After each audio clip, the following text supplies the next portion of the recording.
Você sente cansaço constante, estresse ou falta de energia no dia a dia? Conheça o trabalho de Alexandre Valença, naturopata, especialista em saúde com métodos naturais. Um cuidado completo para equilibrar corpo e mente, prevenir doenças e melhorar sua qualidade de vida. Com uma abordagem integrativa, você conquista mais energia, bem-estar e vitalidade de forma natural.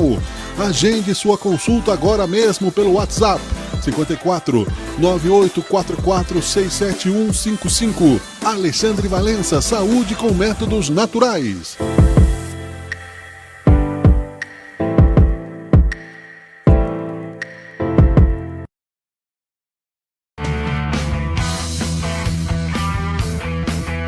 Você está assistindo Teoria de Tudo. O rádio põe no ar uma conversa incerta. Eu leio pelos muros uma coisa concreta. Do outro lado da rua. Olá, olá, olá, muito boa tarde, boa noite e bom dia, né? Não necessariamente nesta mesma ordem, mas também estamos no ar para mais uma edição do Teoria de Tudo, ao infinito e além, com este lema de Buzz Lightyear. Estamos na edição 808 do programa, 16 horas 8 minutos do dia 5 de maio de 2026, 26 graus a temperatura, oscilante, né, para a meia estação, frio de manhã, de noite, meia estação, né, ao longo do dia e, é claro, né, propício para o resfriado, justamente, né, por causa dos nossos erros de cálculo ao longo, né, das nossas idas e vindas pelo dia. Eu sou Miguel Brambila, é um prazer estar em sua companhia mais uma vez aqui em Sabe Caxias, pelo Facebook de Sabe Caxias, é claro, mas também na nossa rádio web, sabecaxias.com.br, no YouTube, no Instagram, no LinkedIn, por toda a plataforma. Estamos juntos. Hoje falaremos um papo super legal aqui com a doutora Débora Deboni, advogada, formada pela Universidade de Caxias do Sul, e daqui a pouco, né, nós vamos ampliar aqui o currículo dela para tratarmos sobre desmistificando a NR1. Logo, logo, tem um artigo dela publicado já em Sabe Caxias também. É um tema bem interessante, não é? Que cabe, né, um espaço necessário para esse assunto e recorrente, inclusive. Lembrando que nós temos o apoio de Unicesumar, nota 5 no MEC, uma EAD que só cresce com mais de 1.000 polos espalhados pelo Brasil e pelo mundo, aqui em Caxias do Sul, né, o polo localizado na 18 do Forte, com um Spirit Hub também, um eixo de negócios, amplificando aí possibilidades de conhecimento, de desenvolvimento profissional. Venha conhecer a Unicesumar.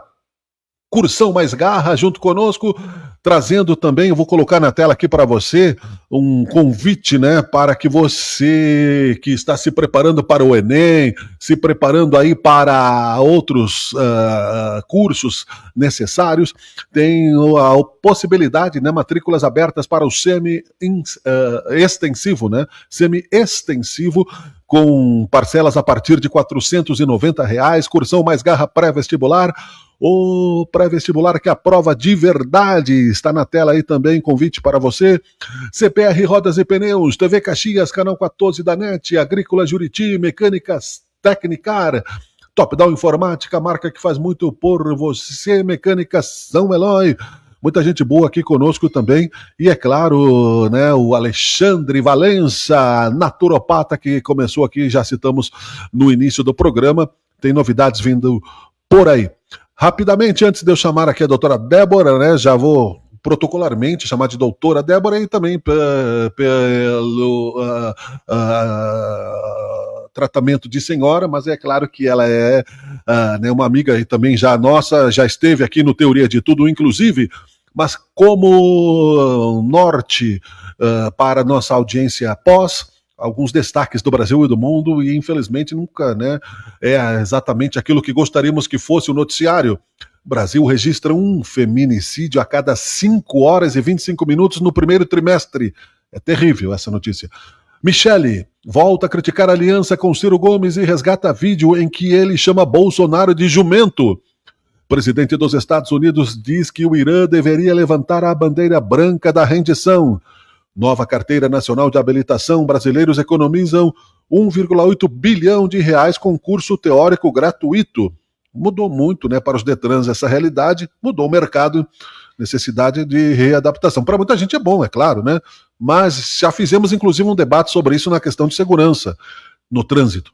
Comitê de Política Monetária adota cautela por tensões globais e expectativa da inflação brasileira. E também, é claro, no sabecaxias.com.br, o artigo da doutora Débora desmistificando a NR1 por Débora Deboni. E também você encontra música de qualidade na nossa rádio web, toda a programação do Teoria de Tudo, pauta VIP, a pauta da Rosângela Melete, trazendo aí as informações da sociedade para você. E em destaque hoje, Biblioteca Parque Fundação Marco Polo divulga a programação do Letrópole, Festa dos Livros, e o Rei dos Ratos adapta Machado de Assis, né, para quadrinhos com nuances de terror, que é a nossa segunda entrevista de hoje, e mais tarde você vai saber. 1 minuto aqui para o Cursão Mais Garra e nós voltamos para falar sobre NR1. Fique conosco. O Cursão Mais Garra é a curadoria que você precisa para o seu próximo estágio na vida. O primeiro pré-vestibular do Rio Grande do Sul. Mais de 50 anos de experiência. Pioneiro em transformar sonhos em aprovações. Equipe formada por professores experientes comprometidos com resultados reais. Há décadas atuando na preparação de estudantes para vestibulares e Enem, com metodologia consolidada, equipe experiente e acompanhamento pedagógico. O Cursão oferece diferentes modalidades de curso, pensadas para atender objetivos, rotinas e fases distintas de estudo. Saiba mais sobre nossos cursos e escolha a modalidade que melhor se encaixe na sua jornada de estudos. Acesse nosso Instagram, @Cursão Garra Pré-Vestibular. Nosso WhatsApp 54-9366-1277. Estamos na Rua Coronel Flores, 749 em São Pelegrino. Venha nos visitar. Cursão Mais Garra, o próximo aprovado pode ser você.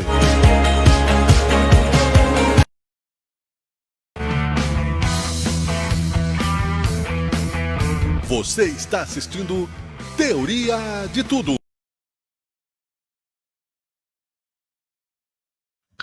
Deixa eu desmutar o microfone aqui, senão vai ficar a leitura labial. Eu Teoria de Tudo que está no ar, Teoria de Tudo como pauta agora, como dissemos.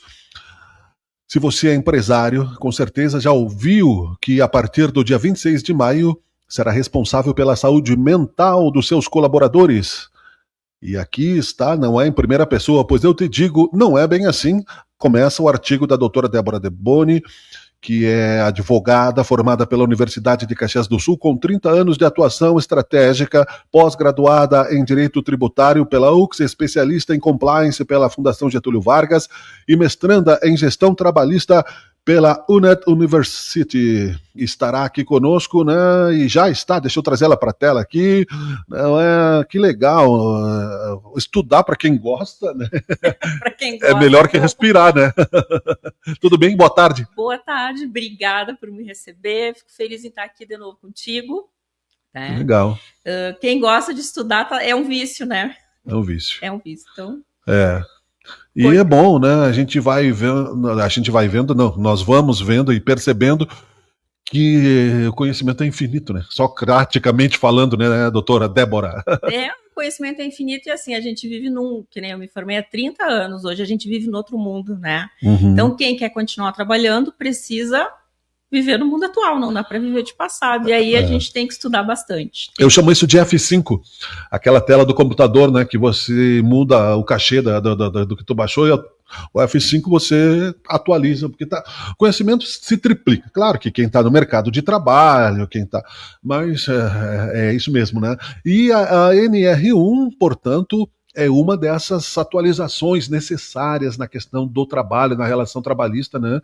Eu gostaria que tu falasse um pouco sobre isso, explicasse primeiramente o que é, né, e como ela vai funcionar nesta relação. Então, o que são as NRs? Nós temos a lei maior, que é a Constituição Federal, que todo mundo tem que obedecer, que já fala sobre direito do trabalho, ambiente de trabalho. Depois nós temos a CLT, que também fala de ambiente de trabalho. E as NRs são normas que regulamentam tanto a Constituição quanto a CLT. Né, não é uma lei, são normas menores que dizem assim, existe uma lei dizendo que todo mundo tem direito a um ambiente de trabalho adequado. A NR diz o que é o ambiente de trabalho adequado. Então, essas NRs, elas são editadas, impostas pelo Ministério do Trabalho e Emprego, conforme vai se observando o que está acontecendo dentro das empresas no Brasil. Então, essa NR1 já é uma norma regulamentadora que diz respeito aos ambientes de trabalho com vigência há bastante tempo, e ela foi atualizada.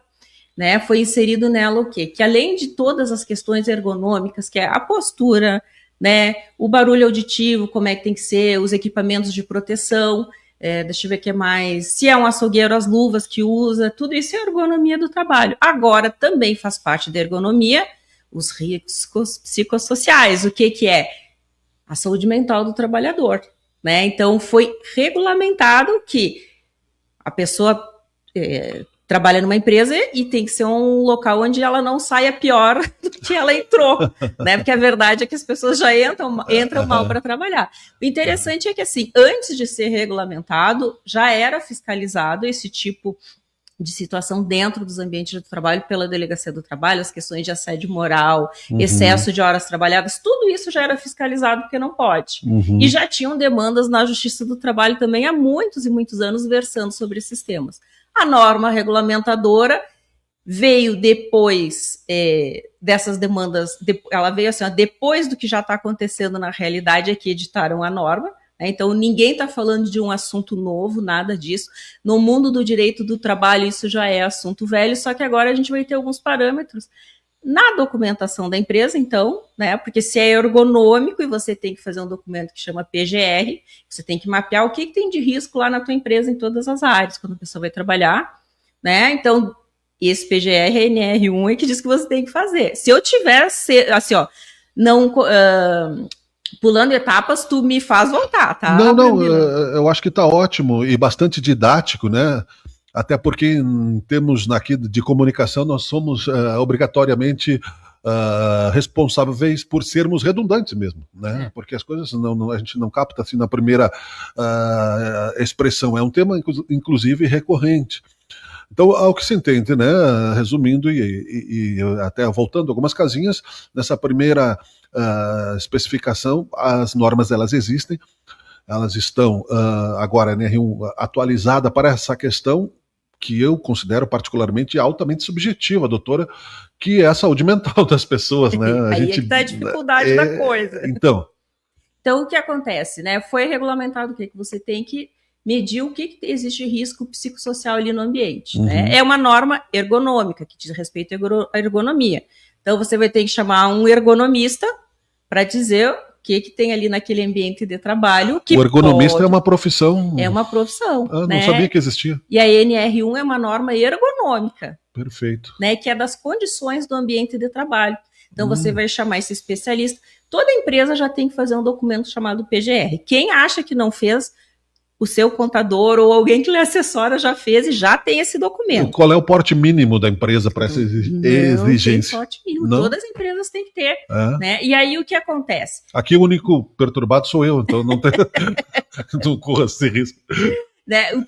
Se você tem uma firma individual, não. Aí as EPP, algumas estão fora. Mas, enfim, as empresas em geral têm que ter. Esse é um programa de gestão de riscos. Perfeito. Que é feito por uma pessoa ergonomista, né? Um especialista nesses estudos. Aí ele vai dizer, ó, tem um açougueiro, o açougueiro tem que usar luva, tem que usar jaqueta para entrar no frio, tem que usar bota para não cair no piso, né? Tem um outro que trabalha numa máquina com serra, tem que usar luva, tem que, além da luva, o capacete, que pode cair alguma coisa que é transportada em cima. Isso é espaço ergonômico. Isso já existe, né? Já tem regulamentação. E agora tem que ver o quê? O que existe ali dentro desse ambiente de trabalho que pode prejudicar mentalmente a pessoa. Excesso de horas de trabalho, relações conflituosas. Aí vai depender da pessoa analisar cada empresa e vai ter que colocar na gestão de riscos. Aí o empresário tem que, por exemplo, se tem excesso de horas, vai ter que reduzir as horas. Certo. Né? O que essa NR diz? Essa NR diz, ela tem um mecanismo que é assim, o empregador dá ordens de serviço dizendo o que o empregado tem que fazer, o empregado tem que se comprometer a fazer, a lei diz que ele tem que obedecer, se não estiver sendo feito, ele tem que denunciar. Então, nessas ordens de serviço, o empregador já vai colocar aquelas coisas que dizem respeito ao tratamento no ambiente de trabalho. Por incrível que pareça, São coisas tipo não botar apelido no coleguinha. Isso E acontece um monte, porque assim, o que tem dentro de uma empresa? A educação que está fora da empresa vai lá para dentro. Então, a educação que a gente vê nas ruas, que a gente tem medo, às vezes, de estar no trânsito e a gente tem razão e a gente não diz nada porque tem medo de apanhar e tomar um tiro, está lá dentro da empresa também. Acontece, né? Mas veja como né, nós estamos infantilizados, eu diria, em termos de educação, né? Porque eu tive a impressão de que na quinta série eu tinha escutado esse conselho das professoras, que a gente não perde, né, de brincar, mas muitas vezes não é nem por mal, né, só que não sabe como a outra pessoa está recebendo isso, né, existem muitos detalhes hoje em dia, né. E aí o que acontece? Existe uma obrigação que vem assim há uns 30 anos, quando assim, nos países de primeiro mundo, através do Fórum de Davos, começou a se colocar as ideias do ESG, que todo mundo sabe, que é aquela questão que a empresa tem que ter o tríplice, né, que é o lucro, mas tem que cuidar do meio ambiente, dos seus colaboradores, do social também. Começou a vir a ideia e começou a se transferir do Estado para o empregador responsabilidades pela educação e bem-estar dos funcionários. Isso é uma tendência mundial. Então, assim, não é uma coisa de partido, não é uma coisa que vai ter volta no Brasil. Sim. Né? E aí, o que acontece? Aquele cuidado do Estado, inclusive com educação, está sendo transferido em parte do governo para os empresários. Então, né? E é o que tem, a gente tem que fazer. Então, o que acontece, né? Para preservar o ambiente de trabalho, o empresário hoje tem que impor as suas regras, né? Dizer o que pode, o que não pode, tem que colocar à disposição dos funcionários um canal para, se alguém não estiver obedecendo as regrinhas, poder contar, né? Certo. E eu te digo assim, que é um processo de escuta que tem que crescer dentro das empresas. Já existe, eu vou te ser muito sincera, eu atendo empresas de todos os segmentos e assim, todas têm vagas em aberto. Não conseguem preencher seus quadros. E eles investem em questões de bem-estar, cursos, de proporcionar conhecimento para os colaboradores. Então, eu vejo que isso já existe, tem que ser registrado no papel e, assim, a dificuldade é sempre a pessoa que vem mal, né? A dificuldade está, então, mais no mercado de trabalho, tu acha? Eu acho que a dificuldade é da sociedade. Então, assim, da minha experiência, né? Sim. Eu faço defesa nesse tipo de processo há décadas, né? Aí o que acontece? A gente, para fazer a defesa, além da gente já ter um embalo, né, da orientação, de documentação do empregador, a gente sempre pede um estudo, sempre é feita uma perícia médica, né? Pode ser médico geral, psiquiatra, pelo juiz do trabalho. O juiz designa essa perícia para saber se essa pessoa ficou doente por causa do ambiente de trabalho ou não, e a gente busca a documentação da vida dessa pessoa. E o que vem para os autos do processo é que essas pessoas já chegam doentes para trabalhar. Então, assim, eu tive num simpósio semana passada com o juiz responsável por esse tipo de processo em Caxias, e ele disse assim, de 10 reclamações que chegam para mim julgar, alegando que o ambiente de trabalho causou esse transtorno na pessoa, uma é procedente. E eu, no meu escritório, tem um índice ainda menor. Por quê? O que a gente constata nesses processos? Que as pessoas chegam para trabalhar doentes, Brambila. Então, assim, vem lá um histórico de vida. A pessoa... Aí a empresa não pode se responsabilizar por isso. Isso aí. E é nesse sentido que o empregador tem que sempre o quê? Se munir de estratégia e documentos, porque quem tem que provar? Porque assim, o ônus da prova na Justiça do Trabalho é do empregador, né? Claro. E o empregador tem que documentar a relação de emprego. Então, quem tem que provar que essa pessoa chegou doente e não adoeceu ali é o empregador. A gente tem laudos, inclusive, de peritos do juiz do trabalho que disseram o seguinte, que a pessoa chegou para trabalhar num estado tão ruim mental que ela prejudicava o ambiente de trabalho e não o contrário. Perfeito. Assim, com essa ANR, o que acontece? Foi dada uma repercussão para o tema que já é pauta há muitos anos para quem atua no direito do trabalho. Né? Apesar de ser um tema pertinente. E o histórico é esse, as pessoas chegam para trabalhar bem prejudicadas. E aí o empregador vai ter que se organizar para comprovar que a pessoa chegou mal e não adoeceu ali no ambiente. Que é natural no direito, né, doutora? A senhora, desculpa te chamar de senhora, tá? Mas enfim, como atuante no direito, que normalmente acontece o problema na sociedade para depois ele ser regulamentado, né? E a NR1 vem nessa direção, então, pelo que percebemos também tem muita má fé ainda, muita falta de educação do mercado de trabalho, oriundo, né, de uma cultura de querer levar vantagem diante de, muitas vezes, da empresa, do investidor que está ali justamente, né, para fazer a sociedade andar através do seu empreendedorismo. Então, é preciso realmente, como dizem, né, normatizar essa questão, regulamentar para pacificar mesmo. Né? Eu entendo que é bom que tenha norma, a gente vai começar a ter parâmetros mais fixos para defender os nossos clientes, né? E eu te digo assim, existe uma cultura, né, de que o empregador é mau explorador, isso não existe mais. Porque, assim, existe bem isso que você disse, má fé de ambos os lados. Né? Então, claro, existem exceções para ambos os lados, mas o que recai é assim, ó, a nossa CLT foi um presente de Getúlio Vargas para o povo. Na época em que Getúlio Vargas, que o governo também era protecionista com as empresas, passou o tempo, continuou a lei protecionista para o funcionário, mas ela não é mais com a empresa, então criou um descompasso. Né? E aí existe essa cultura de acusar o empregador de tudo, que vem de muito tempo e não é mais pertinente. Né? Então a gente precisa atualizar o contexto que a gente vive, né, com a realidade que a gente tem. É só abrir qualquer site de emprego da região de Caxias que vão ver quantas vagas tem aberto. E assim, né, não fecham as vagas. E aí, outros lugares pode ser diferente. Eu estou te falando que da minha experiência Caxias, região, né? Mas, e aí, o que, assim, é um ambiente ruim de trabalho. E aí, como é que você explica que uma pessoa entra na empresa, não aguenta 2 meses, e outra pessoa que entrou junto no mesmo setor vira um chefe da empresa, um gestor? Né? É a pessoa, às vezes, que entra ruim, não é? Sim. E como tudo, né, precisa se avaliar caso a caso. Caso a caso. E, enfim, na Justiça do Trabalho a gente tem 2 princípios gerais. É o ônus do empregador documentar a relação de emprego. Na dúvida, o juiz do trabalho é obrigado a julgar a favor do reclamante, do empregado.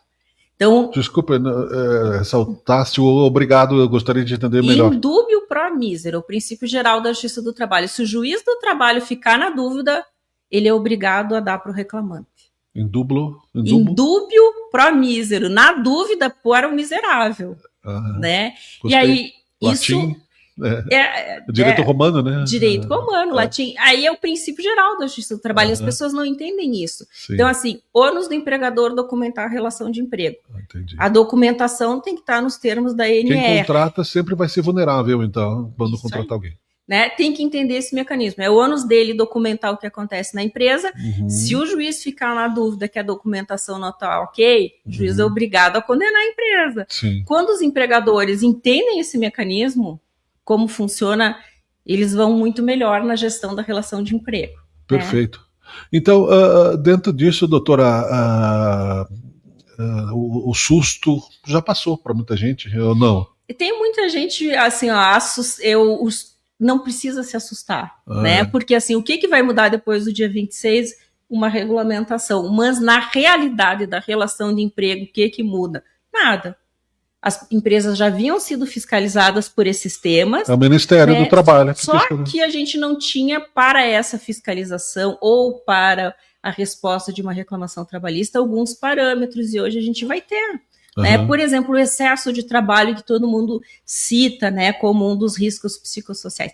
Primeira defesa administrativa que eu fiz numa fiscalização por excesso de horas, eu estava grávida. O meu filho está no meio do curso de psicologia, tem 22 anos. Então, a matéria não é nova.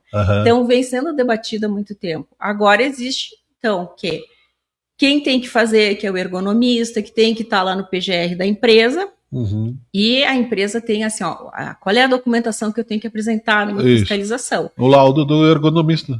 O PGR, né, com a análise do risco psicossocial ali junto com as outras análises de risco, por exemplo, de queda de altura, de barulho, etc.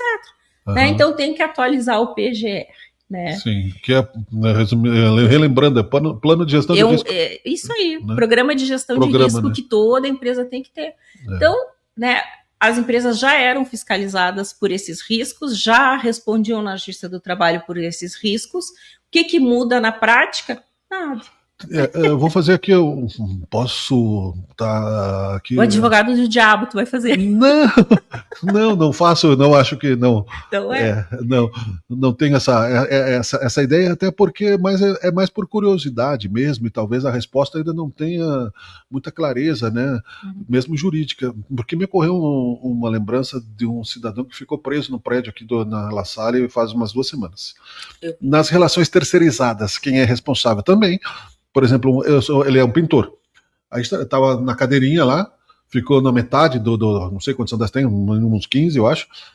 Parou todo o trânsito, bombeiros, e ele ficou na cadeirinha lá, não conseguiu pedalar de volta para cima. Só que não tinha uma rede, não tinha uma corda sobressalente, né? Podia ter caído e morrido. Eu acho que não aconteceu nada mais do que o trauma. Mas o contratante, nesse caso, se ele é um pintor autônomo, por exemplo, quem é o responsável? É ele ou é o contratante? Contratante. Porque o que acontece? Esse eu vou voltar aqui no segundo semestre, que vai ser a pauta trabalhista do segundo semestre antecipei, do Brasil inteiro. Mas eu vou te dar, vou antecipar. Desculpe, é que eu tenho uma bola de cristal ali já. Isso aí.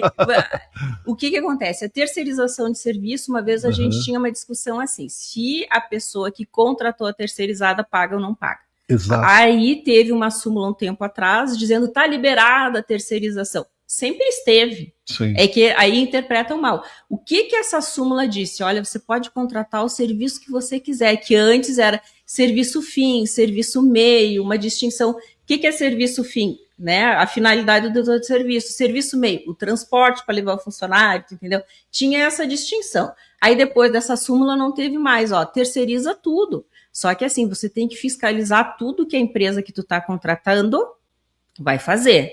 Se a empresa que tu está contratando cometer qualquer que seja irregularidade trabalhista, você vai pagar a conta subsidiariamente. Então, o que acontece? Inclusive na NR1, dentro da norma.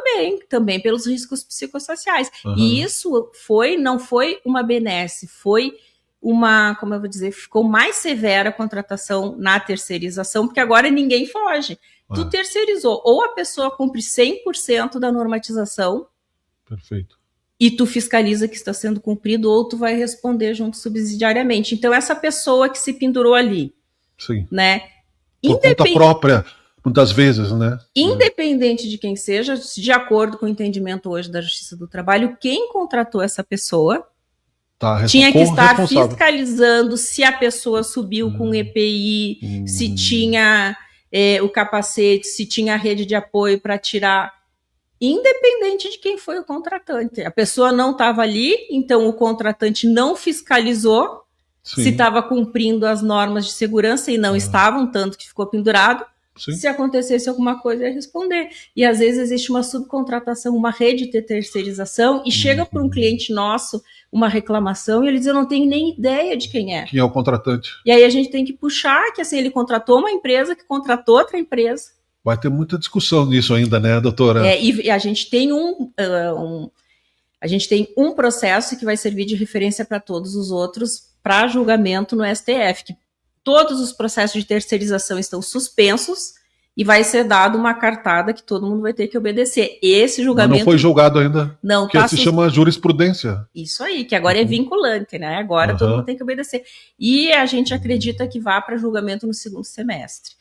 A Procuradoria da União já deu o voto dizendo que é a favor da terceirização de tudo e que tem que ser mais branda essa responsabilização.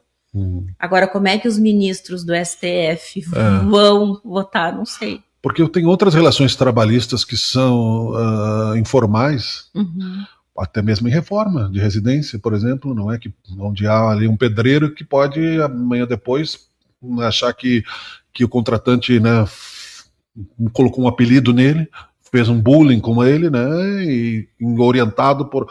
Ou, indo além, nessas agora novidades administrativas nas relações público-privadas, por exemplo, achar quem são os responsáveis, não é? E isso sempre gera debate, né, doutora? Não tem ainda amplitude nessa questão, acho. Olha, a discussão da responsabilização entre as contratações de entes públicos os entes públicos contratando serviços privados de trabalho, tu quer dizer? Isso. Tem a NR1, vale para quem? A NR1 Tem que estar no contrato. Depende se é uma empresa mista, se é uma empresa só governamental. Mas a NR1 vale para toda a situação de trabalho, inclusive para quem é concursado. Por exemplo, você é concursado para fazer...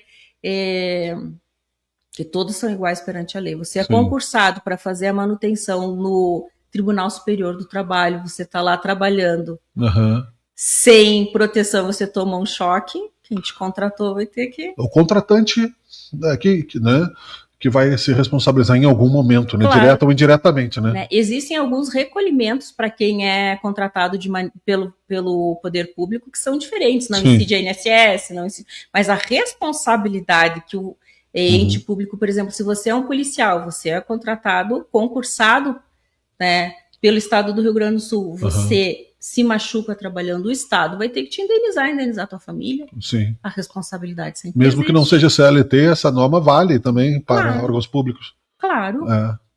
Vai ser julgado como parâmetro também, né? Isso aí, porque às vezes não é aplicado diretamente, mas é usado como a gente usa como referência. Isso aí. O que eu esqueci de falar, doutora?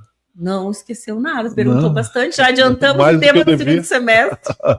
Aí você volta então para a gente falar mais sobre isso, para falarmos mais sobre isso, não é NR1, né? Então, e é claro que, por exemplo, na questão de contratação de um ergonomista, é um mercado em ascensão, né? Isso é certo.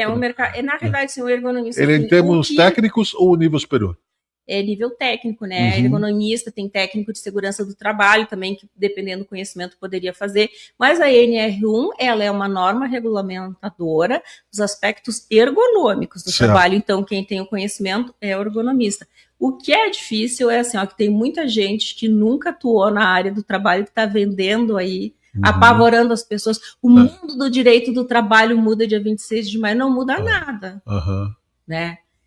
Inclusive, eu compartilho do entendimento com o delegado do trabalho e o juiz responsável que fizeram essa palestra semana passada lá no CIMEX, na SIX, que disseram a mesma coisa. Olha, não muda nada, a gente tem uma regulamentação, mas o mundo em si do direito do trabalho não muda, não é nenhuma lei que está mudando, é uma regulamentação.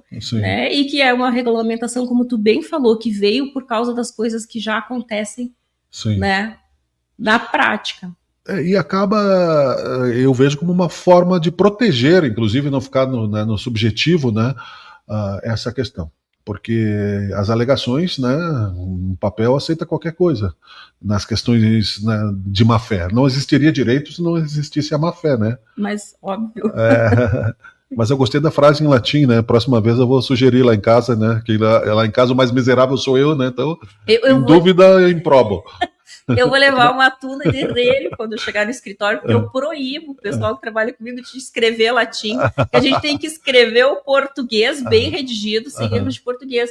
A gente teve o Barroso, que foi o ministro-chefe do STF na gestão anterior, que é o chefe de todo o judiciário brasileiro, lançou uma campanha para a gente falar fácil, que todo mundo tem que compreender o que consta nas decisões judiciais, nos processos judiciais, e eu compartilho dessa ideia. Mas a Justiça do Trabalho, o princípio da em dúvida para o miserável é uma coisa inatingível assim, para nós. Então a gente traduz para o português, mas é o que rege a Justiça do Trabalho é o indúbio pro mísero, né? Na dúvida pro miserável. Eu acho legal, assim, eu acho bonitinho culturalmente, desde que venha com a tradução que se entenda, porque o latim é a origem das nossas línguas, né? Eu acho legal, né? Citar também, não deixar como uma língua morta, mas referencia, inclusive, porque parece que a gente tem gatilhos culturais que acabam sendo facilmente, né, nos estereótipos da cultura sendo entendidos, né?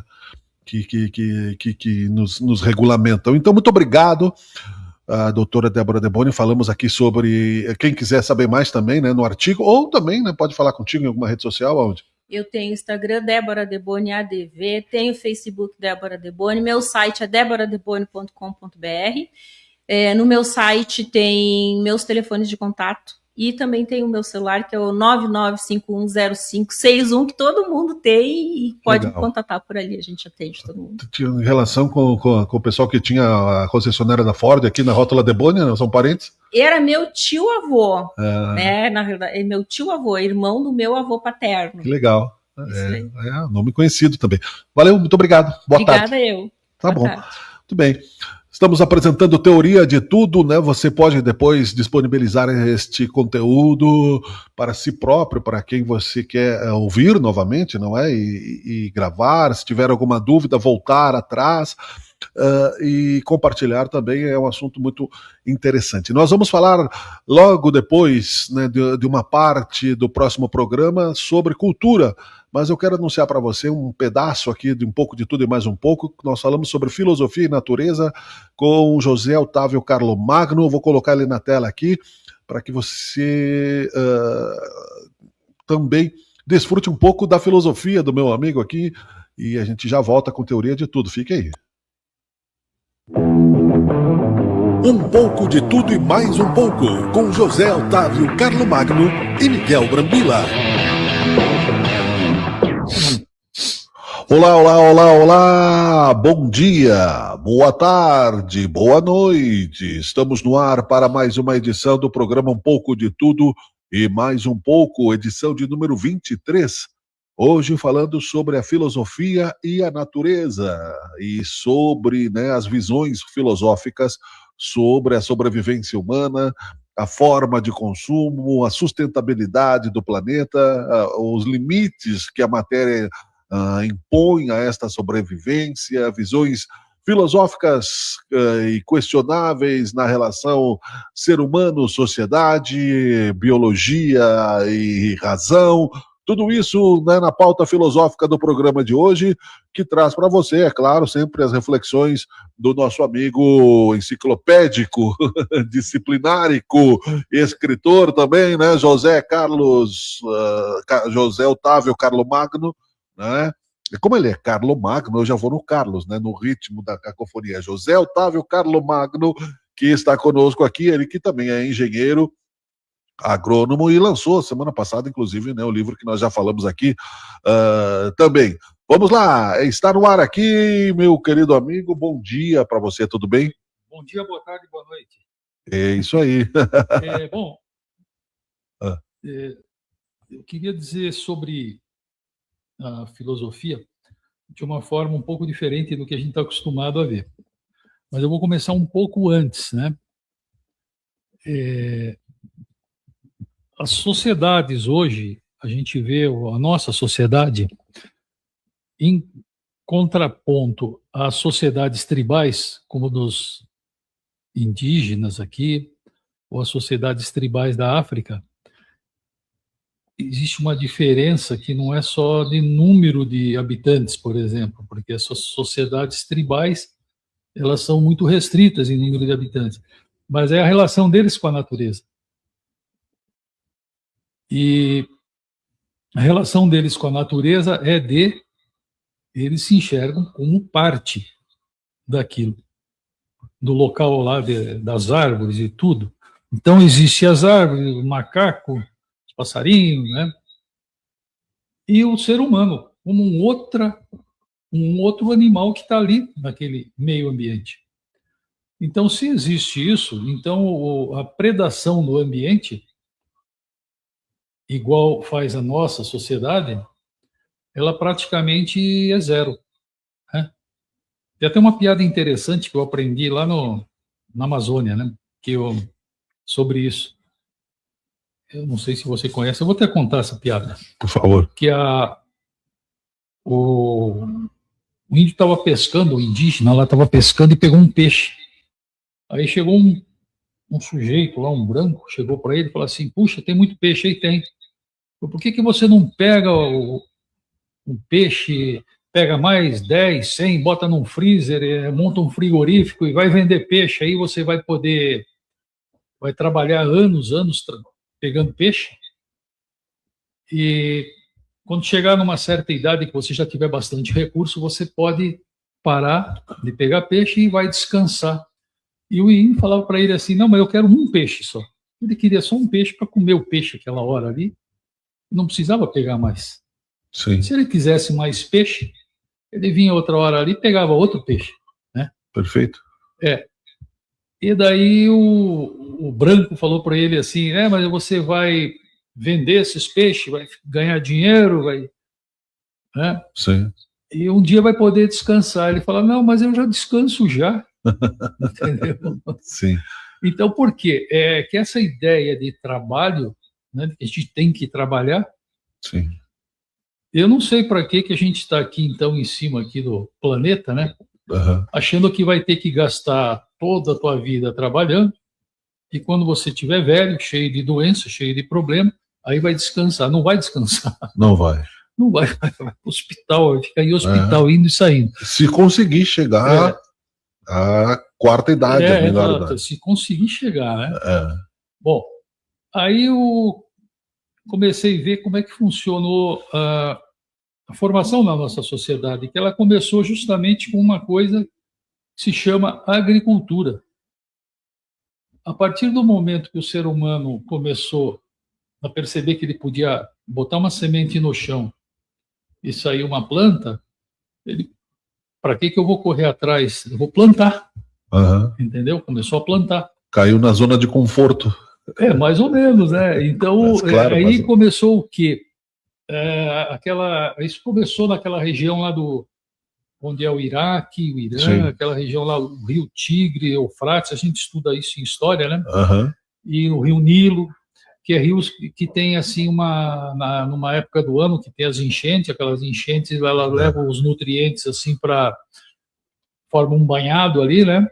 Leva matéria orgânica, daí aquilo seca e em cima daquilo eles plantavam, né? Sim. Aí começou o quê? A briga para quem ia conseguir as melhores terras ali. É, Aí começou o sentido da propriedade. exato. Quando começa aí essa coisa da propriedade, isso aí não estou falando de política, que tem gente que vai falar esquerda, Comunista. comunista, né? Não é isso não. É, Quando começou a propriedade, é lógico que daí cresce o olho do vizinho, com aquele lá, daí começavam as brigas, né? é. Porque antes não tinha isso, eles viviam numa comunidade, igual, vamos dizer, um bando de lobo que vão caçar junto, tal, Sim. esse tipo de coisa, né? Eram tribos, né? É tribo.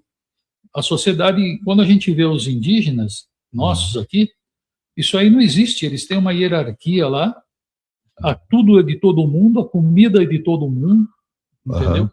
Todo mundo tem uma casa lá para morar, moram de várias formas, né? Porque dependendo lá da etnia, eles fazem um tipo de divisão lá. Mas, assim, as roças que eles plantam de mandioca, de milho, de tudo, é de todo mundo. É. Aqui não, na nossa sociedade, se você não tiver dinheiro, você vai morrer de fome. E já aconteceu, né? E isso aconteceu de onde isso? Veio lá da história da agricultura. Aham.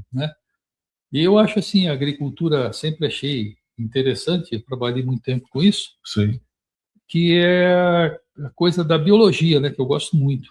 Uhum. De entender, desde criança eu ia para casa da minha avó no interior lá de São Paulo, e eu plantava, eu pegava, tinha um quintal lá, porque eu tinha um quintal na minha casa em São Paulo, mas era um quintal cimentado. Sim. Eu tinha assim 6, 7 anos, eu pegava uns grãos de milho ali, botava ali, via nascer aquilo, achava aquilo o máximo, né? Como é que pega lá uma bolinha? Realmente é, né? Até hoje é um É fenômeno uma coisa maravilhoso, absurda né? plantar uma coisa. Eu me lembro que eu plantei um monte de pé de melão, daí eu não Sim. sabia, aquilo, Sim. botei um monte de semente e nasceu. Aham. Aí eu tinha um primo lá que ele tinha um sítio, daí ele pegou tudo aquilo, levou as mudas lá pro sítio dele, plantou, depois me falou que tinha dado um monte de melão lá que eu tinha plantado. E é uma satisfação. Isso do plantio, eu acho assim uma coisa incrível, né? Essa descoberta, né? Sim. Uma coisa incrível. Eu já disse aqui uma vez que estima-se que foram as mulheres que descobriram isso. Aham. Porque os homens saíam para caçar e elas ficavam em casa, daí um dia descobriram que uma semente virava uma planta. Foi aí que começou. Provavelmente, né? Estou viajando aqui, mas provavelmente de fezes, né? Sementes que passavam pelo intestino, será que não? Sim. Também. né? Tomates, por exemplo, né? E com sementes que não eram milho, que não era digerido pelo intestino. Mas Comido cru. isso aí já não, porque isso aqui é da América. Aham. E a colonização da América é bem posterior. Né? A Comia uma colonização fruta. pelos indígenas, pelos povos originários, que eu estou dizendo. O milho, o tomate é americano. O tomate é dos Andes. Que era comum lá naquela região. Trigo, cevado, centeio, esse tipo de coisa assim. Isso antes da Pangeia ainda, na época da Pangeia, acho. Não, depois. Pangeia, para quem não lembra, é quando a Terra era um continente único. Então a agricultura é uma coisa recente. Geologicamente falando, em idade geológica, ela vem de, sei lá, 9.000 anos. Aí eles começaram também a criar boi, mas a finalidade não era para comer, era para trabalhar. Começaram a perceber que cavando a terra assim, ia melhorando as condições de aeração, tal, o plantio era melhor. Bom, daí vieram as cidades, começou a se formar, porque o pessoal ficou sedentário, né? Sim. Começaram a ocupar áreas e ali começou-se a formar agrupamentos que foram se transformando aos poucos em cidades, né? Cidades, não foi programado isso. E com isso vieram algumas separações assim para a nossa sociedade, que começaram a aparecer aquelas pessoas que, vamos dizer assim, eram os intelectuais. Sim. O outro era também... Só que eles trabalhavam só com isso. É diferente de uma sociedade tribal que todo mundo faz tudo. Não importa se o cara é mais bonito, mais inteligente, ele vai ter que pegar na enxada lá. Lógico que não tem enxada, mas é mais ou menos essa a ideia. Sim. Se vão caçar, eles vão determinar quem que vai e vai ter que ir. E daí os filósofos pré-socráticos, depois os socráticos, né? Platão, Aristóteles, depois vieram os filósofos romanos, que eu gosto muito.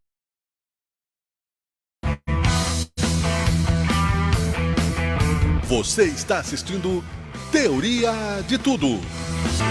Legal, né? Muito bem. Você percebeu aí que a coisa não é pouca porcaria, como se diz no bom sentido, né? O Carlo Magno tem bala na agulha cultural e você pode aí ouvir este programa na íntegra no link da página Um Pouco de Tudo e Mais Um Pouco. A gente vai compartilhando por aqui também. Filosofia e natureza, deixamos aqui um pequeno briefing para você. Estamos no ar, o Teoria de Tudo, estamos com o Teoria de Tudo, não é? Nesta tarde de terça-feira, dia 5 de maio de 2026, 16 horas 54 minutos, é a hora oficial do Brasil. Em qualquer parte do mundo, não é? Você pode estar vivendo outro momento, mas também em outro tempo, não é? Fora da nossa realidade presente, que é a nossa pós-audiência. Então, deixo para você também aqui a lembrança de que nós temos o apoio da Unicesumar e também, é claro, do Cursão Mais Garra, o Cursão Mais Garra pré-vestibular, o pré-vestibular que é a prova de verdade. Tem um semi-extensivo posto para você com inscrições a partir e mensalidades, né, a partir de R$490, que vale a pena, né, estudar. É importante, é necessário. Nós vamos falar sobre cultura já já. Só vou citar aqui também outros patrocinadores, mas como eu anunciei no começo, o Rei dos Ratos adapta Machado para quadrinhos com nuances de terror. Já está aqui conosco, o escritor, ilustrador e editor Frank Tartaros, dessa obra super legal.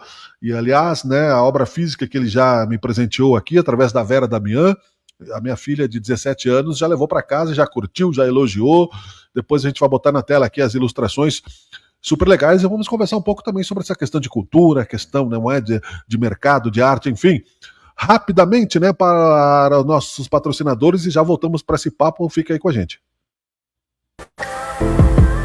Você sente cansaço constante, estresse ou falta de energia no dia a dia? Conheça o trabalho de Alexandre Valença, naturopata, especialista em saúde com métodos naturais. Um cuidado completo para equilibrar corpo e mente, prevenir doenças e melhorar sua qualidade de vida. Com uma abordagem integrativa, você conquista mais energia, bem-estar e vitalidade de forma natural. Agende sua consulta agora mesmo pelo WhatsApp 54 9844 67155. Alexandre Valença, saúde com métodos naturais.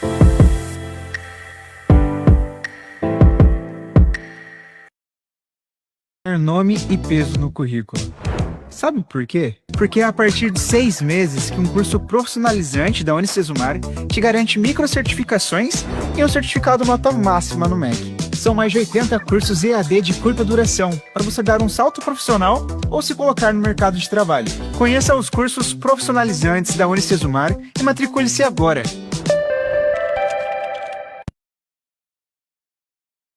O Cursão Mais Garra é a curadoria que você precisa para o seu próximo estágio na vida. O primeiro pré-vestibular do Rio Grande do Sul. Mais de 50 anos de experiência. Pioneiro em transformar sonhos em aprovações. Equipe formada por professores experientes comprometidos com resultados reais.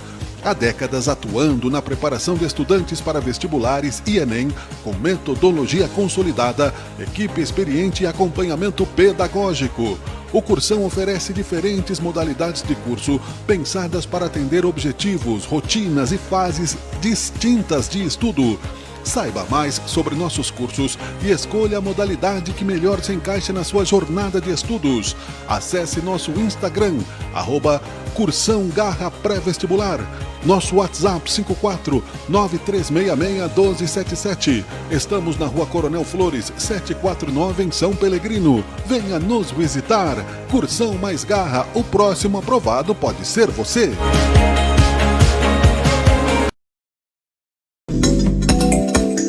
Você precisa de conhecimento técnico especializado para o conserto do seu carro? Mecânica Tecnicar, limpeza de bicos, diagnóstico computadorizado, injeção eletrônica, mecânica multimarcas. Precisa de confiança no serviço, diagnóstico preciso, garantia e credibilidade nos serviços? Mecânica Tecnicar. Mesmo em tempos de dificuldades, a Mecânica Tecnicar não deixa você na mão. Garanta segurança, confiança para a sua movimentação. Seu carro é patrimônio importante seu, de sua família, para o seu trabalho. Venha para a Mecânica Tecnicar. Fale com o Claudinho. Siga-nos no Facebook, Mecânica Tecnicar. Estamos na Rua Anita Garibaldi 139, bairro Esplanada. Faça revisões regulares no seu automóvel. Mecânica Tecnicar. Quando eu não puder pisar mais na avenida, quando as minhas pernas não puderem aguentar, se já não dá mais para entrar na avenida, venha para o CPR Rodas e Pneus. Comércio de rodas e pneus novos e usados. Consertos de rodas em geral. Entre na avenida brilhando. CPR Rodas e Pneus. não deixe o samba morrer, não deixe o samba acabar. O morro foi feito de samba, de samba.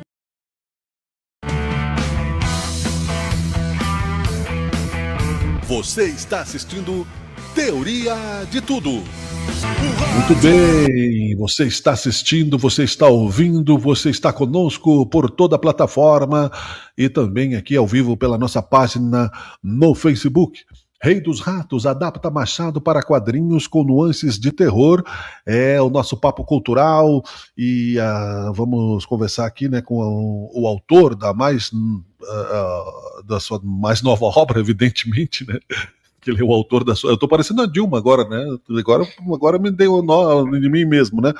A mais nova obra do escritor e ilustrador Frank Tartarus chega ao público no dia 15 de maio, às 19h30, na livraria Livreiríssima, em Caxias do Sul. Ele é escritor, ilustrador e editor, como eu falei. Deixa eu trazer ele para a tela aqui, não é? Frank, seja bem-vindo aqui ao Teoria de Tudo. Boa tarde. Boa tarde, obrigado. Um pouquinho mais perto, por favor, aí. Claro. Aí, beleza. Aqui? Aí. Ótimo. Boa tarde, irmão. Beleza? Boa tarde. Tudo bem, cara? Tudo bem. Legal, seja bem-vindo aqui, né, à Teoria de Tudo. Quero elogiar primeiramente aqui a tua obra. Eu ganhei já o gibi, e a minha filha já me ganhou de mim também, já levou, né? Mas eu vou ler, tá lá em casa, né? Certo. Conta um pouco de você primeiro. A gente vai falar dessa obra, não sei que número é, como é. Conta da tua história como artista, né, primeiramente. Bom, eu sempre gostei de quadrinhos desde que eu era criança. Eu tinha uma vizinha, a Julieta Neves, e ela tinha um sótão na casa dela, que a casa dela era muito antiga, E aí tinham quadrinhos lá, ela lia para mim, eu peguei o hábito, aí eu também assistia os desenhos na TV, comecei a desenhar desde cedo, eu devia ter uns 5 anos, e depois peguei o hábito de leitura na adolescência, né? E comecei e quis produzir quadrinhos, mas eu não encontrava oportunidade e tudo mais. Aí, por volta de 2010, 2011, a extinta revista O Caxiense convidou eu e mais alguns amigos meus. Eles já tinham produzido algum material de quadrinhos anteriormente e eles abriram espaço dentro da revista para a gente ter, no final de semana, uma página, depois se tornou 2 páginas, e a gente produzia, a gente ia se revezando. Nós éramos em 5 artistas. Eram cartoons. Nós íamos nos revezando e produzimos durante 1 ano e meio para a revista. Que legal. E daí depois ele acabou tirando espaço da gente, né? Nos pediu desculpa. Nós paramos ali, ficamos cerca de 1 ano, 2 anos parados, até que um dos membros ali do nosso grupo, o Rafael, ele disse, não, vamos voltar a fazer quadrinho, vamos fazer alguma coisa para a internet. O Caxiense, só para citar, que a gente continue, que era muito moderno, muito legal quando surgiu, novo, né? Com conceito, né? O conceito era muito bacana. E daí o Rafael, a gente começou a produzir, então, ali por 2013, um quadrinho online chamado Dies Irae, né, que é o Dia da Ira em latim. E ele era sobre Deus e de diferentes mitologias que caíam ao redor do planeta mortos, ninguém sabia de onde eles vieram e por que eles estavam mortos. Aí ele foi dividido em 8 partes. Isso tá aonde na internet? Isso estava na internet, hoje em dia não está mais. Não? Porque depois a gente acabou imprimindo. Aí tiraram. Aí tiramos, a gente colocava em alguns sites que vendiam quadrinhos na época, hoje em dia eles nem existem mais. E aí em 2015, 2016, eu fiz um projeto para o Financiarte, conseguimos viabilizar, e daí foi no caso, foi o meu primeiro quadrinho impresso. Alguns já tinham trabalhado com impressões, eles tinham tentado montar uma editora no início dos anos 2000, né, alguns dos meus amigos. Sim. E dali por diante a gente fundou um coletivo de artistas que é o Tesla. E aí em 2016 tivemos o Dies Irae. Em 2017 a gente lançou Os Novos Atlantes, que é um quadrinho voltado para a aventura de super-heróis. Que legal.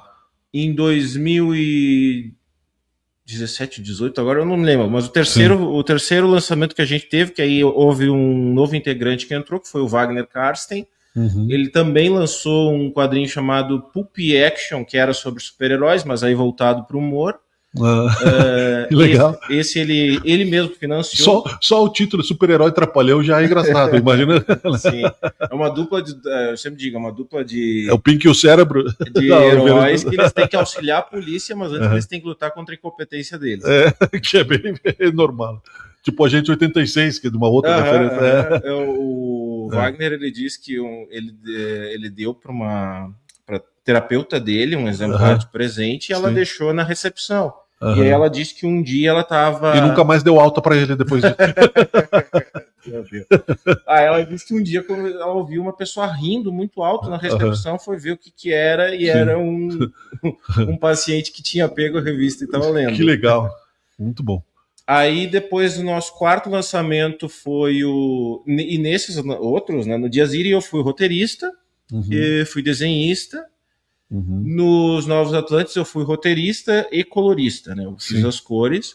No Pulp Action eu só fui o editor mesmo, ajudei ali o Wagner com alguns diálogos. E depois, nosso 4º lançamento foi o Duque e as Mortes, que é uma ficção histórica sobre a vida do Duque de Caxias, né, misturado com fantasia.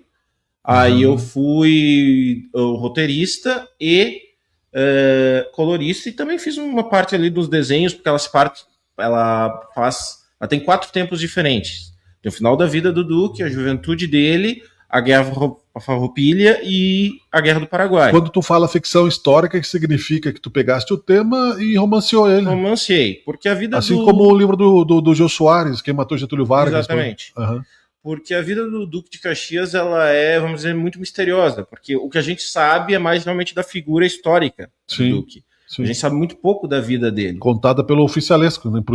Exatamente. Então eu peguei alguns desses elementos históricos e fui romanceando em cima disso. Legal. E fui acrescentando alguns personagens, né? Ali que não existem, romances que ele teve, interações com pessoas que ele não. Fictícias também. Legal. E depois disso. Isso já está no domínio público, né? Não precisa. Já diz, é uma ficção, né? Não tem nada a ver com direito autoral nenhum, né? Não. O que entra daqui a pouco, que a gente realmente vai entrar nessa questão mais de domínio público, porque o Duque é uma figura histórica, né? A gente não. Então, assim, o máximo que a gente poderia ter é algum problema com descendentes dele. Mas não tivemos. Sim, por eles acharem que foi algum tipo de nem vamos falar muito, né? Porque pode, né, jogar para o universo, né? Mas porque eles poderiam achar que foi algum tipo de denegrir a imagem, alguma forma. Sim, mas como é uma figura muito que já antiga, tem, né? Já tem mais de 100 anos, a gente cara, dificilmente, né? Alguém vai vir atrás disso. Só na fantasia ele vai se levantar do túmulo. Sim, e a gente deixa bem claro que tudo aquilo ali é uma fantasia da nossa cabeça, né? Não tem nada. Isso é bom, né? É bem legal. Aliás, só para citar, eu tô colocando aqui, né? A gente vai. Não esquece a tua linha de tempo aí, tá? A gente tá falando sobre a tua figura, pra gente ter um contexto, pra gente falar da obra também.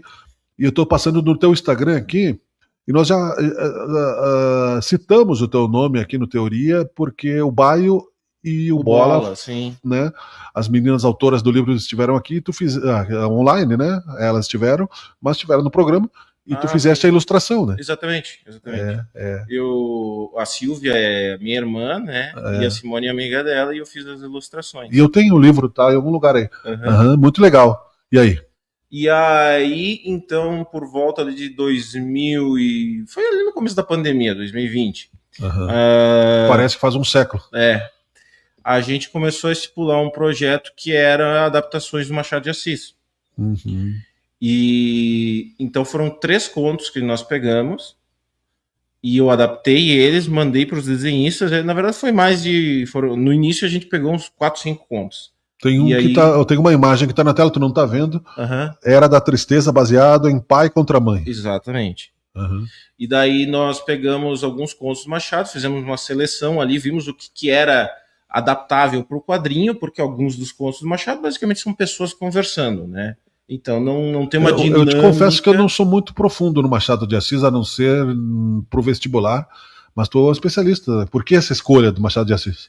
Porque eu sempre gostei muito do Machado, né? E realmente na escola não é o momento para tu botar uma criança para ler o Machado, porque ele trata de temas muito adultos, muito filosóficos, e tem toda a questão também até histórica ali, porque ele está tratando de algumas coisas que são muito específicas do período dele, apesar da literatura dele ser uma literatura universal. Certo.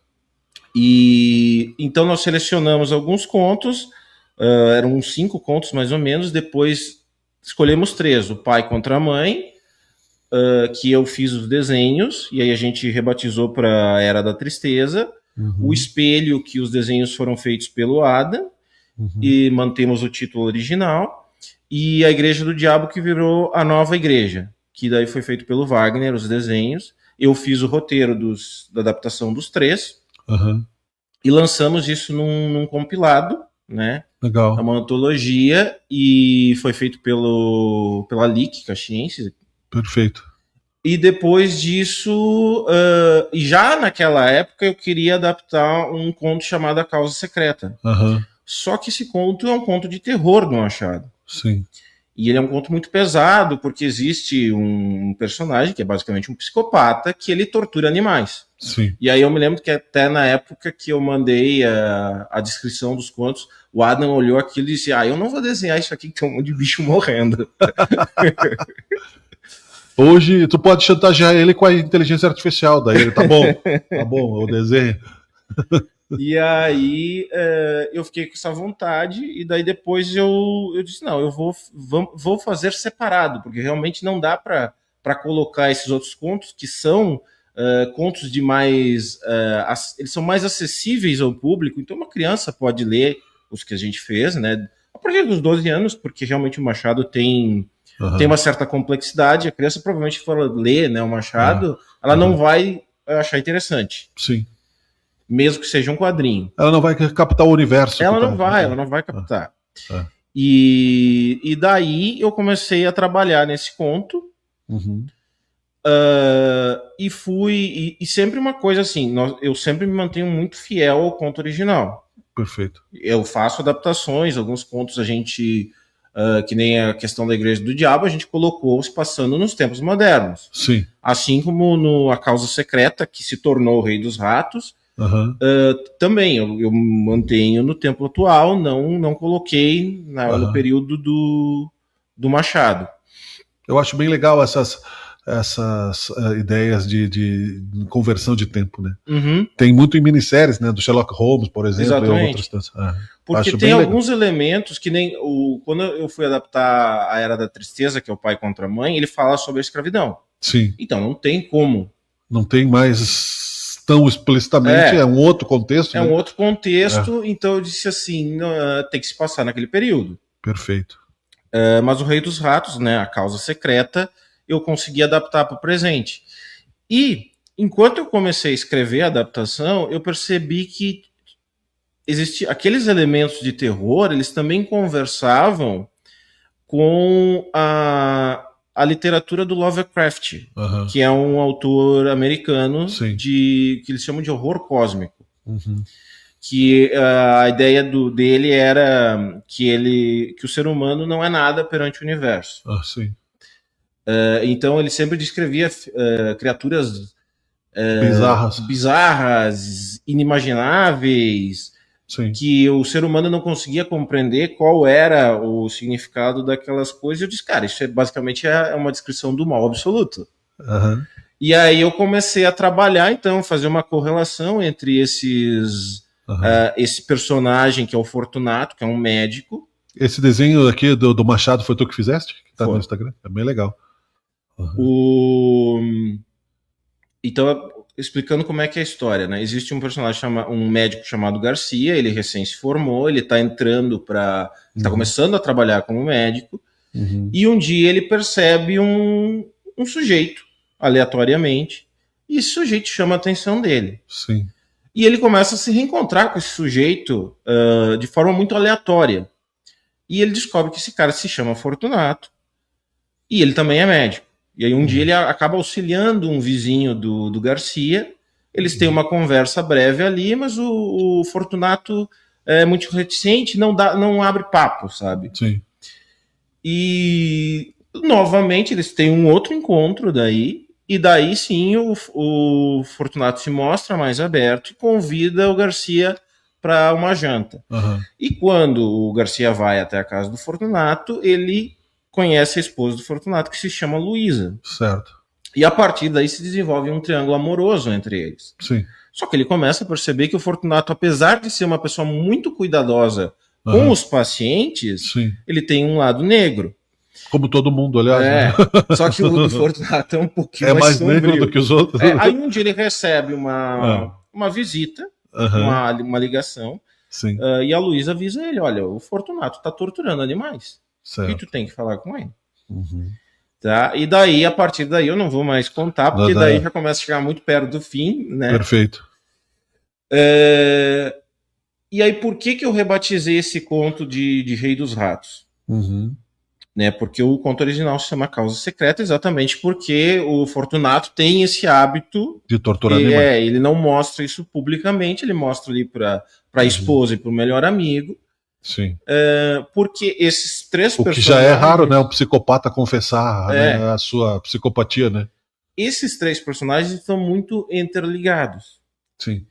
E o Fortunato, né? Ele tem essa ligação com ratos já no conto. E aí existe um fenômeno muito raro que se chama Rei dos Ratos. Que são quando ratos ficam grudados pelas caudas. Sim. Então pode ser de 2 ratos até 20 ratos. Porque dá um nó de cauda? Dá um nó de cauda, às vezes alguma sujeira, sangue se mistura ali. Dá para chamar isso de Congresso Nacional? Né? Tá perto. Então, assim, é uma imagem muito grotesca, muito aterrorizante. Sim. E daí eu disse, pô, mas E eles acabam se devorando, né? Porque exatamente, aquilo ali não é uma coisa que quando eles chegam acaba ali a vida eles não vão durar muito. Então, e eles estão unidos de alguma forma. E aí eu fiz essa correlação, né? Eu disse, esses personagens, porque esse conto foi escrito antes do Dom Casmurro, que tem a questão da Capitu, do Santiago, do Triângulo Amoroso. E aí eu disse, eu percebi assim, é uma versão, provavelmente era uma versão inicial pro Machado, só que uma versão muito mais pesada, muito mais sombria. Sim, a tortura, né? E depois o Machado foi retrabalhar isso de outra forma. Sim. Então daí eu peguei, me mantive fiel ao original, mas eu trouxe esses elementos, vamos dizer assim, eles são sobrenaturais, entre aspas. Sim. Né? E daí surgiu a obra. Legal. Né? E então essa é a quarta adaptação já do Machado que eu faço. E temos ideias para outras ainda. O que poderia, né, e que pode, né, tem potencial para muitas ideias nesse sentido. Sim. Eu coloquei várias coisas, muitas do Instagram, né? Muitas fora da conversa, mas só para o pessoal ir visualmente percebendo os traços, né? Como essa visão psicológica traduzida no papel para ti, né? Enfim, como é que tu... É uma catarse, tu vai fazendo, vai trabalhando, sofre com isso, não? Não, eu não sofri, sabe? Apesar de ser uma história pesada, não houve um sofrimento. Eu acho que existe realmente uma catarse ali. Mas era engraçado porque nesse período que eu tava desenhando o Rei dos Ratos, eu tava desenhando o Baio e o Bola, né? Sim, ao mesmo tempo era E aí, então, num dia eu tava desenhando coisas pesadas, com animais sendo torturados, e no dia seguinte eu tava desenhando os bichinhos felizes. Então, foi um sentimento, assim, estranho, vamos dizer. Mas eu não me senti mal. Realmente, porque eu me concentrava muito mais na narrativa, no que eu ia passar através daquele desenho, do que ficar pensando, nossa, mas eu estou desenhando algo. Não, eu acho que é ao contrário. Não é essa bem a pergunta. É no sentido mesmo de mergulhar na história em termos de emoções. Porque eu acho que, como eu disse, né, são vários universos. A Júlia, minha filha, levou imediatamente, estava em cima da mesa aqui, porque ela tem um livro de terror que ela escreveu há 3 anos atrás, já com 14 anos, de contos de terror, que não tem ilustrações, mas estão... Né? Então, o medo, o segredo, são emoções humanas, né? Isso que eu te pergunto, né? Às vezes a gente incorpora isso nas formas artísticas, eu não sei como é para o desenhista, né? Isso sim. Né? Porque eu percebi que é um psicológico bem intenso no trabalho de vocês, no coletivo, inclusive com encontros, né, periódicos, né, que vocês fazem também, que é o Garage, né? Nós participamos bastante dos eventos, a gente participa bastante do Garage Sale, participamos do mercado de artes ali no Ordovaz, recentemente participamos pela primeira vez na Feira da Maesa. Legal. Nós tentamos fazer quadrinhos exatamente para o público em geral, né, ser atraído, que não seja só aquela coisa, porque o mundo do universo dos quadrinhos ele é muito fechado. Existe o pessoal que gosta dos super-heróis, existe o pessoal que gosta dos faroestes italianos, existe o pessoal que gosta do mangá, e daí mas o público de fora, o público de literatura, às vezes olha não entende aquele universo, né? E a gente tenta trazer muito esse público de fora para mostrar para quadrinhos, até por isso que a gente escolheu o Machado, para dizer assim, não, olha, tem uma correlação, dá para tu fazer isso aqui em quadrinhos, se mantendo o espírito da literatura, mas tendo uma narrativa que é própria dos quadrinhos. Porque eu li algumas adaptações do Machado que o pessoal basicamente ia lá, copiava e colava o texto. Né? E da história... Aí é quase um cover, né?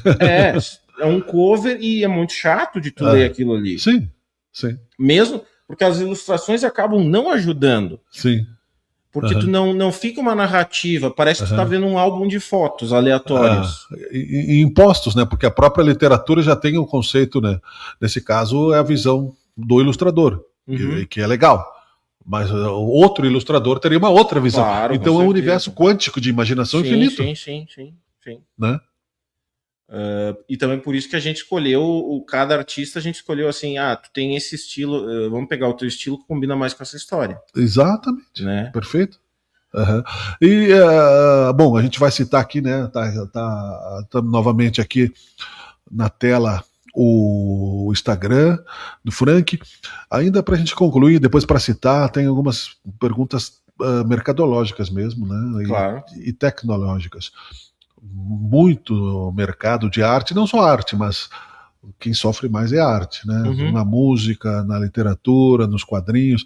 Tem um material teu mesmo que tu disseste que já não está mais na internet, né? Que é o contrário do que hoje em dia se vê como produto. Como é que tu tá vendo, e como é que vocês do coletivo estão vendo? Eu acho que o impresso é muito mais legal, inclusive em termos de gestão de memória cultural, porque Sim. o que está na nuvem vai sumir em algum momento, vai evaporar, vai perder o acesso, vai perder o link, vai sumir. Como é que tu tá vendo essa realidade? Eu fico muito chateado e eu espero que a sociedade como um todo comece a retornar para o analógico. É isso. Porque eu acho que o digital, eu, por exemplo, percebo isso, que quando eu leio coisas digitais, depois de um tempo eu esqueço que eu li. Eu lembro que eu li tal obra, mas eu não lembro detalhes. E quando eu leio o livro analógico, eu consigo ter a recordação. E essa é uma relação física mesmo. Sim, não é uma nem, relação física. Não é nem cognitiva, é física. É física. E eu tenho algumas coisas que eu só li digitais, acabei não adquirindo os materiais, às vezes até por alguma dificuldade de encontrar aquele material fisicamente, às vezes porque o material não é tão bom, às vezes porque tu não tem espaço, principalmente quadrinho é uma coisa que tem sido muito, sofreu uma gourmetização nos últimos anos. Do quadrinho? O quadrinho. Então, tem muitas edições de luxo, e daí são inacessíveis às vezes. E as edições de luxo nem sempre são obras novas, são catálogos, ou são novas também? Algumas são novas e tudo mais, só que daí é aquela coisa, antigamente um quadrinho tinha uma capinha mole, né? Era fininho. Custa caro daí. Custa caro. É das grandes editoras. Sim, Marvel, os caras fazem um material com capa dura e tudo mais, e daí daqui a pouco tu não tem nem espaço onde guardar. E é pesado, tu tem que ter uma estante resistente. Sim. Então, eu espero que realmente haja um retorno para isso. A gente até disponibilizou, teve alguns quadrinhos assim, eu me lembro, por exemplo, o Duque e as Mortes, a gente chegou a colocar ele, a gente fez uma distribuição através do Catarse, né, uma pré-venda lá, na época. O Catarse é um site de financiamento coletivo, é tipo uma vaquinha, assim. Perfeito. E aí eu me lembro que na época a gente vendeu uma versão digital, né? Mas depois a gente viu que... E teve mercado para isso? Muito fraco. Então a gente optou realmente por deixar somente os quadrinhos físicos. Certo. A gente até tem alguma produção voltada, que nem eu tive uma produção ali de uns personagens Primata e Robota. Eles não estão nessa minha página no Instagram, mas eles estão numa outra página que é Primata Robota. Acho até que pode ter um link ali, não me lembro exatamente se eu deixei. Sim. E foram quadrinhos que eu produzi para o meio digital mesmo. Exclusivamente. Com outro foco. Outro foco ali. O que muda em questão de estilo, questão de editoração, questão de linguagem. Questão de linguagem. Questão de linguagem, tu tem um outro formato que é muito mais estilo tira de jornal, né? Que é legal, né? É legal. É um outro formato. É rápido. Assim. Não muito. Não tão rápido. É rápido para ler. É rápido para ler, mas para fazer. Não. Claro. Para fazer. Para fazer sempre demorado. Sempre demorado. É isso aí. Isso aí. Ao contrário de filho, que é rápido para fazer, mas não dura a vida toda. Agora, desculpe a idiotice aqui, né? Mas, enfim, eu estou colocando algumas imagens também aqui. E ainda quero te perguntar, é inevitável que eu te pergunte a questão da inteligência artificial, né? Como é que Sim. vocês estão vendo? Nós não estamos tão assustados, Não? tá? Não. Não? Porque o que acontece é o seguinte, eu usei inteligência artificial na produção do Rei dos Ratos. Né? Certo. Para quê? Para me Isso. auxiliar em Isso. alguns cenários. Tá? Perfeito. Então, eu precisava de um cenário. É mais fácil, às vezes, tu ir lá para a inteligência artificial Aham. e pedir, olha, eu quero um salão de festa. Sim, E ela te entrega. entendi. Do que tu ir atrás de uma referência Entendi. na internet, tu vai levar horas até tu encontrar o modelo certo. Aham. Tinha algumas vezes também que eu precisava fazer uma montagem Sim. para ter a referência pra Do fazer o personagem. desenho. Isso Eu seria- ia lá e pedia para a inteligência artificial, faz assim, assim. Só que, assim, parece que é fácil. Às Não é. vezes não dava certo. Às vezes dizia, Sim. ó, eu quero assim, assim, assim. Ela não acertava. E o risco, o medo, a preocupação, seja o que for, porque eu tive isso, né? Uhum. Como escritor de contos e algumas coisas para corrigir a ortografia, a partir do momento que eu coloquei ali, universalizei o meu estilo. Uhum. Não teve isso contigo, não? Porque já aconteceu comigo de eu pedir para ela corrigir Uhum.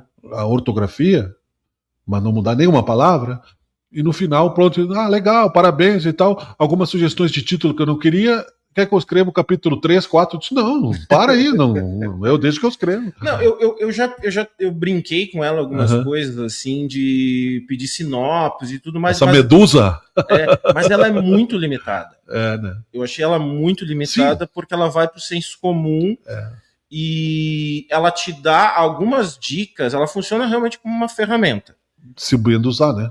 Se bem usada. Ah, E tu também, às vezes, tem que forçar ela até o limite. sim, Tu tem que ir convencendo ela para ela te Uhum. entregar uma coisa diferente. sim.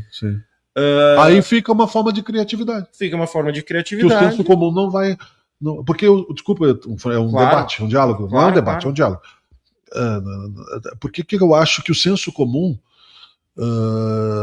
está abaixo do que a inteligência Sim. está oferecendo. Então, de certa forma, muita gente de senso comum não vai nem captar a referência, Não né? vai. Entendeu? E se tu colocar uma pessoa que não é um artista para mexer ali Isso. e ele tentar gerar um texto, Eu acho que não vai rolar. um desenho, e vai sair, mas vai ser aquela coisa que tu vai olhar e tu vai dizer assim, nossa, mas isso tá muito estranho, isso tá muito mal feito. Foi o Paulo Coelho que fez. Desculpe os outros. Porque não... Tu concordou. Te tornei cúmplice da minha crítica. Brida. Porque não sai algo. Não sai algo. tu Sim, vê que entendi. não... O cara não sabe cozinhar, pode botar Exatamente. tudo na panela que vai sair uma porcaria. Exatamente. Né? Mais ou menos é isso, né? Mais ou menos Que isso. legal. Frank Tartaros conversando. Que legal, cara. Pô, super papo aqui, né? Uhum. Quando eu te vi, achei tímido a tua presença, né? Eu pensei, puxa vida, agora eu vou ter que me esforçar Não, nas perguntas, né? Eu sou Mas quietinho, mas daí largou, quando precisa legal. falar, eu falo. Veio bem, veio legal. O papo foi super legal, né? Porque eu estava dizendo para o entrevistado anterior, para o entrevistador, a pior coisa é tu fazer uma pergunta e com respostas monológicas, né? Porque Sim. em 5 minutos acabou a entrevista Sim, e tu sim. tem que ficar fazendo, né? Não, e foi um bate-bola bem legal. Uhum. Rei dos Ratos, né? Bom, eu coloquei aqui na tua legenda o teu Instagram, então o Sim. pessoal, deixa eu tirar aqui para o pessoal achar, né? Então ali @Frank Tartaros no Instagram. E deixa o teu recado final aí. Quem quiser comprar, quem quiser ter, Então como é que faz? vai estar. Acho que a partir da semana que vem Uhum. o livro já vai estar lá na Livreiríssima. Onde é que é a A Livreiríssima? Livreiríssima, eu não me lembro a rua, mas é ali perto. É a rua que fica entre o Sons Clube e o Zafari da 20. Tá, entendi. Eu acho que é a Borges por ali. Né? Acho que é. É. Ela é uma livraria nova. Né? Legal, bom. Vamos divulgar a livraria. Eles estão focando bastante nos Aham. autores caxienses. Uhum. E daí, então, a partir da semana que vem já vai estar ali. Bom, deve ter alguma rede social da Livreiríssima também. Sim, né? tem. Na- Eu não me lembro, mas eu acho que é Livreiríssima mesmo. Legal. Uhum. Até E- eu acho que eu tenho aqui vai falando que eu vou achar aqui o link. E Eu aí, acho que eu tenho. então, dia 15 vai ter o lançamento, vai ter um bate-papo a partir das 19h30. Legal. Estarei lá autografando, também vai ter os outros quadrinhos, para quem criou interesse aí em conhecer. Como assim, padrinhos? Outros quadrinhos. Ah, quadrinhos. Quadrinhos, né? Tô ficando surdo, né? Não, vai que eu falei sem querer mesmo, Não. quadrinhos. Tudo bem. E daí vamos estar lá com bate-papo. Quem quiser, muito só legal. chegar. Aham. Lançamento do livro Rei dos Ratos com a conto adaptado de Machado de Assis para quadrinhos. 15 de maio, sexta-feira, às 19h30, livraria Livreiríssima, é Rua Marquês do Orval, 969, Caxias do Sul. Então eu vou colocar aqui na legenda. Ela fica um pouquinho mais para baixo do Jaime Rocha. Ah, legal. Viabilizado através da Política Nacional Aldir Blanc, de Fomento à Cultura, edital 230, 2024 do PENAB, 74 páginas, indicado para maior. Essa classificação é tua ou existe? É minha, maiores de 18 anos? É porque realmente ela é, né, ela é bastante pesada, ela tem bastante cena de violência, cena de sexo. Sim. Só não tem rock and roll, mas a gente bota por conta. Não, tem uma música, tem rock and roll? Tem uma música do Chico Buarque, no final, que eu coloquei. Legal. Qual é a música? Qual é a música, maestro? É A Flor da Pele. O que será que será? O que será que será? E eu é a Flor da Pele, não dessa música? É que tem a Flor da Pele e tem a Flor da Terra. Tá. E as duas se chamam O Que Será. Entendi. E aí eu coloquei, como não pode, né, usar música, eu coloquei só uma legendinha dizendo para a pessoa escutar enquanto ela lê determinada parte do quadrinho. E também para criar um clima. E também tem um QR Code, uma trilha sonora ali no quadrinho. Muito bom. Legal, Frank, foi um prazer conversar contigo aqui no Teoria de Tudo. Muito Espero que outras vezes a gente volte a conversar. Legal? Muito bem, Teoria de Tudo. Boa tarde. Teoria de Tudo chega ao final, né? Um programa dinâmico, super legal. Agradecemos a tua presença, a sua audiência. É o Teoria de Tudo. Até o próximo. Tchau, tchau. Você está assistindo Teoria de Tudo.